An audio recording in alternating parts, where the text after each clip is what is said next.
Google, Microsoft లాంటి పెద్ద పెద్ద కంపెనీలో కూడా ఈ క్వెషన్ అడిగారంట. How to reverse a string in Python. చూడడానికి చాలా సింపుల్‌గా ఉంది. కానీ నువ్వు ఇచ్చే ఆన్సర్‌ని బట్టే నేను నెక్స్ట్ రౌండ్ పంపాలా లేదా డిసైడ్ చేస్తాను. ఫస్ట్ అసలు మనం స్ట్రింగ్ అంటే ఏంటో చూద్దాం. నీకు ఆల్రెడీ తెలిసిందే. ఏదన్నా వేరియబుల్‌లో నువ్వు టెక్స్ట్ స్టోర్ చేయాలంటే దాన్ని డబుల్ కోట్స్ ఓపెన్ చేసి స్టోర్ చేస్తాం. దాన్నే మనం స్ట్రింగ్ అంటాం. ఇలా స్ట్రింగ్‌ని రిప్రజెంట్ చేయడానికి మనకి 3 వేస్ ఉన్నాయి. ఫస్ట్‌ది సింగిల్ కోట్స్, రెండోది డబుల్ కోట్స్, మూడోది ట్రిపుల్ కోట్స్ అనమాట.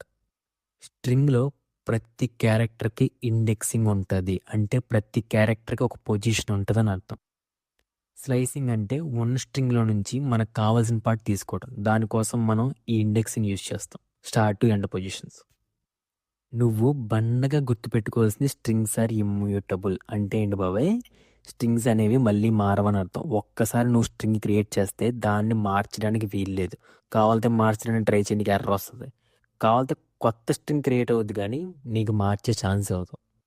మన స్ట్రింగ్స్ మధ్య ప్లస్ ఆపరేటర్ యూజ్ చేసామనుకో దాన్ని మనం స్ట్రింగ్ కంకాటినేషన్ అంటాం. అంటే 2 స్ట్రింగ్‌ని కలపటం అనమాట.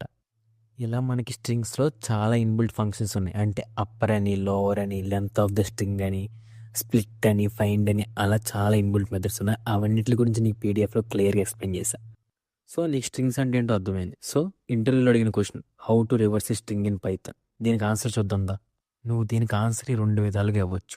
ఇక్కడ చూడు. ప్రింట్ ఆఫ్ అని చెప్పి టెక్స్ట్ అని చెప్పి 2 కోలన్లు ఇచ్చి -1 ఇచ్చావనుకో అంటే నువ్వు ఈ స్ట్రింగ్‌ని రివర్స్ చెయ్యని అర్థం అనమాట. ఇలాగే కాకుండా నీకు వచ్చిన కాన్సెప్ట్ ఫర్ లూప్ యూజ్ చేసి కూడా నువ్వు ఈ స్ట్రింగ్‌ని ఇలా రివర్స్ చేయొచ్చనమాట. 2 కరెక్ట్ ఆప్షన్సే. ఈ 2 కాదు ఇంకా చాలా ఉంటాయి. ఆయన నిన్ను ఇలా సింపుల్ క్వశ్చన్సే అడుగుతారు ఇంటర్వ్యూలో. కానీ ఆయన నీలో ఏం చూస్తాడంటే కాన్ఫిడెన్స్. ఒక సొల్యూషన్‌కి ఎన్ని ఆన్సర్‌లు తీసుకురాగలుగుతున్నావు. కోడ్‌ని మార్చమంటే మార్చి రాయగలుగుతున్నావా లేదా? ఇలాంటివన్నీ చూసి నీకు ఆయన జాబ్ ఇస్తాడు.